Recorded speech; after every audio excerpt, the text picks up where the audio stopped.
We're honored this evening to speak to one of our most accomplished and influential producers, whose roster of unforgettable films never fail to stir emotions, provoke thought, and inspire discussion. He worked as a production manager on classic films like Reds and My Favorite Year before embarking on his producing career in the 80s, quickly striking up a fruitful relationship with legendary director Oliver Stone, eventually bringing to the screen timeless films like Platoon, Wall Street, Born on the 4th of July, and JFK. Additional producing credits that grace his remarkable resume include The Ghost in the Darkness, Ali, Hotel Rwanda, and the new drama starring Joaquin Phoenix, Jennifer Connelly, and Mark Ruffalo called Reservation Road. It is a great pleasure to welcome to our program two-time Oscar nominee, Mr. A. Kitman Ho. Mr. Ho, are you with us? Yeah, I'm right here. I'm sorry I'm late. I got stuck in traffic and I was on the phone, so I apologize. Oh, no, that's fine. That's fine. Thank you so much for giving us a call this evening. Yes, thank you. Pleasure. It's a great honor to speak with you. Now, who is who? I'm sorry. My name is Jamie. And I'm Jerry. And who's the other gentleman? I'm sorry? Jerry. Gary, okay. Jerry. Jerry, okay. I'm sorry. I got That's all right. That's all right. I wanted to start nice meeting you guys. I wanted to get a sense of how you got started in the business. I know that you were born in Hong Kong and you moved to New York City at a young age, but when exactly did you know that movies were your passion? I think I went to I grew up in New York, obviously, and I went to see a Japanese movie called Rodan. And that was the first time I ever actually seen a movie in a movie theater. Oh, what a great movie to start with. Yeah. I'm sorry. Those are like my guilty pleasures. So not even guilty pleasures, just childhood favorites. I love those. Mm-hmm. And then there's the day the Earth stood still, and then there is what is it? The Battle of Algiers. Those are the films wonderful. And of course there's Z. I mean, those are the films that sort of they entertain. I mean, I love The Day the Earth Stood Still because it has a great moral to the story, besides being entertaining, which I think is really lacking in today's cinema. Then, we try to do that, but then it's a hard thing to it's a hard what you call a bridge to bridge, right? To doing both of those things, and people tend to you either get the blockbusters or you get the reservation roads, and you try to do a picture in between. It's tough stuff. Yeah, it's very interesting that you mention those films as initial influences, because I see so much of that in the work that you produce. Films that are, first of all, incredibly entertaining and engrossing, but have a moral message, and they're actually about something, and that's so rare in today's cinematic landscape to see movies that are actually about something significant. Right. But you've worked under some terrific filmmakers early on in your career, and producers like Warren Beatty and Dino De Laurentiis. And those were great people. What kind of lessons did you take from them that helped to guide you as you embarked on your producing career? Well, I mean, Dino is one of the greatest because he's like a pirate. And he's always been a pirate. And what's great about Dino is that you never, it's like he's an old gentleman from Italy. He brings his barber with him everywhere, cuts his hair. He has his chef. He's like a unique character that we don't get those people these days. And that's what the great thing about him. And the thing about it is that he just say, I'm going to do this, and he do it. And I think that's the same thing, with Warren. And in the old days, the film business is not as big as today, where it's a giant conglomerate business.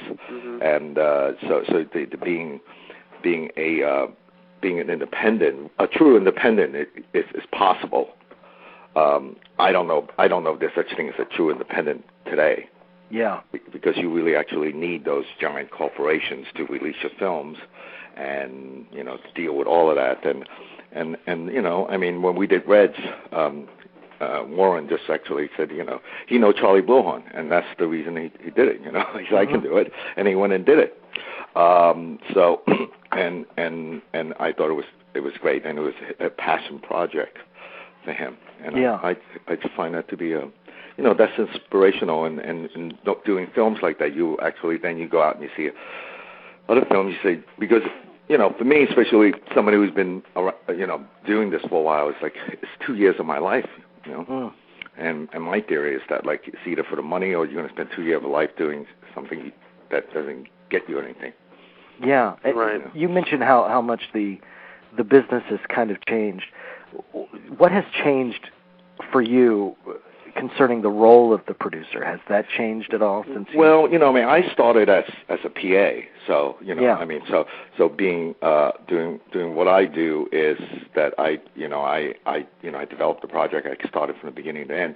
But the fact is that there didn't used to be line producers. There used to be production manager, there are producers, and there's studio people, and and then they actually, and the job has gotten so. Like making a movie has gotten so horizontal, instead of vertical, and so doing independent films, you're basically, dealing with less people, and you actually are involved in the film and a lot more, and so it's also like when you spend $200 million, you need an army just to account for it. That's true. So when you start dealing with that, so that you can't really blame it to get to more formalistic because, you really need something to protect the entity who actually putting up the money. And so the risk is higher, and there's also, the financial landscape changes all the time. Now it's a wash with silly money. There's always silly money running around the film business, and each time it's different silly money. Right. So I just wanted to say to our listeners out there and to our second guest for the evening, Mr. Blake Snyder, who's holding. It'll just be a few minutes. We're just running a little bit behind this evening, but we'll bring on Mr. Snyder in just a few minutes. We're speaking right now to legendary producer A. Kitman Ho, and I wanted to talk to you about your work with Oliver Stone. Which ran from Platoon to Heaven and Earth, I believe. Yeah, and I developed Salvador with him together. Oh, great! How did except that I ran out of money. I can't afford to do the picture for no money. I had to do a TV movie. Yeah. How did you come to meet him and begin working with him? I was working with Dino. Mr. De Laurentiis on a project. I wanted to, since I grew up in New York, I wanted to do a picture on the Chinatown gang, and we went through a number of writers. And then Dino bought this project called Year of the Dragon, and then Dino got Michael Cimino to direct the movie. Yeah, and then from Michael Cimino, we got Oliver Stone to write the screenplay, and Oliver was going to write the screenplay for half price, and Dino was going to produce Platoon. But none of the second part didn't happen, and so I went with Oliver and Cimino around town, and for about 6 months, and developed the screenplay, and that's how I met Oliver. And from then on, we did Picture a Year because I love working with him. He's a genius as a writer and a great director. He is one of the legends, no doubt about it, and he's made. I have to ask you about two films in particular because they're two films that I think absolutely rank among the finest American films ever, and they have really changed my life in a way. Really? Wow. And that's Born on the Fourth and JFK. Wow. Can you share any of the first memories that come to your mind about both of those productions? Well, I remember that Oliver read the book, JFK, which is the Jim story. Yeah. Yeah, they get Jim Garrison, right? Jim Garrison's story, and that was great. And we were doing, what were we doing? We were doing Wall Street. That's what it was. And then we were doing Wall Street, and then we were talking about it, and then we decided that we should, and then we went, and he had the same agent as Tom Cruise, which is Paul Wagner at that time. Mm-hmm. Tom was interested, so we had to wait for Tom. And we did that picture. Yeah, we did that picture. What did we do it for?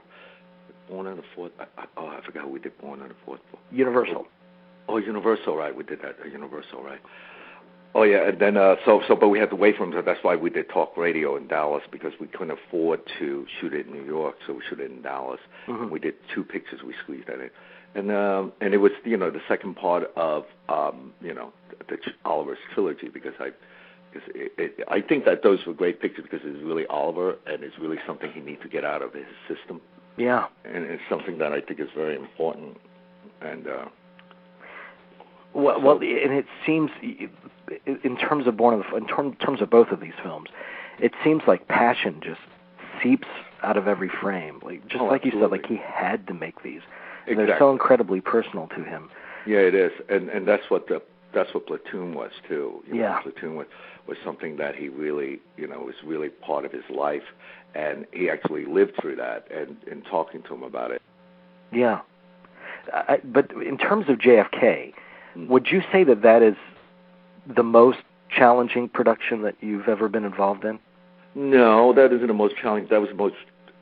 It's very rewarding, and it is. I think it's most interesting. I would say, because because we use a lot of formats, totally a lot of different formats in film, and also then telling that story because it could be a very boringly straight story, right? And being that the story right now it's a lot more interesting. Mm-hmm. What really strikes me about it is, first of all, I like I said, I think it's one of the great American films, but it was shot in 72 days, I read. And that same year, you guys did The Doors. Yeah. So it was like a back-to-back that just staggering. Oh, yeah. I mean, I think that the great thing about it is that at that time we basically built a team of people. Uh-huh. Like the cinematographer, which is Bob Richardson, and the designers, and so on. So we had all these people, and all the people would go from one film to the other. So by the time we're in editorial, we have two editors who obviously that we work together a lot, and they most of them won Academy Awards. And how lucky they were, and so the teams just keep on going. So by the time, like Oliver would write the structure of the thing, the movie, I would be scouting it, and then the team would go in and knowing exactly what we need, and we go from there and then. So that makes it very easy for him to, as a team, like I understand what he needed, and I basically prep it, and then the DP knows what he needed, the designer. So it was great communication. It was really actually making movies. Yeah. It was actually a group that's actually making movies. We made it really fun. Yeah. And but all good things come to an end. Before I let you go, I'm so sorry we're rushed tonight. Yeah. But I have to ask you about Reservation Road. Is this your second film with Terry George after Hotel Rwanda? Yes. This is the second film. What is it? Tell me what about this material spoke to you and made you want to bring it to the screen. I think the book was not like the best of the books I read, but I think I obviously is wrong because it didn't do that well in today's box office because nobody knows anything much about it. But the point is that I see it as America today, where anything happened, you always blame somebody else. Yeah. And you would destroy the family or whatever it is to go from one place to the other so that you can get satisfaction. And I think that's the underlining feeling that I see in this, in the story. And I was hoping to, have that come out as an interesting, but I don't think we succeeded very well, or we didn't sell the film very well, one or the other. Yeah. But I think that in making the film, I felt that we accomplished what we, wanted to do. So. Yeah, we're speaking about that earlier, actually, before you came on. And that's why I made sure to point out to you that your career impresses me to no end because your films are about something. It seems that the movies that are the most popular nowadays aren't necessarily ones that are concerned with ideas, or if you know what I'm trying to say. Yeah. No, I totally agree. I think that it's like when I actually went out and pitched Platoon to everybody. Yeah. Everybody said great script, we loved it, and they said we don't know anybody's ready for it. And I think that certain subjects, because we're in a war, and the way America is so divided, I don't think anybody, it's the situation at the time that people are not into hearing about subjects like that. Yeah. Right. You know, and I would think that, you know, that's really, you know, where the problem probably lies these days. And you know, it's all a matter of, I think a lot of time you get lucky if it's receptive. Yeah. Because it's the right time for people to really to deal with this subject. And if they're not, then they're not, you know. So, and I think that's one of the reasons. Like, I think, for example, all the war movies died in the box office. You know, I mean, that's very true. You know, and I think it's too early. I think 10 years later, maybe, you know, people are receptive. Is very much of the timing of what, you know, of what people are, you know, where they are. It is in the timing, yeah. Yeah. That's my, you know, 2 cents, because, but you know, you have to do what you have to do.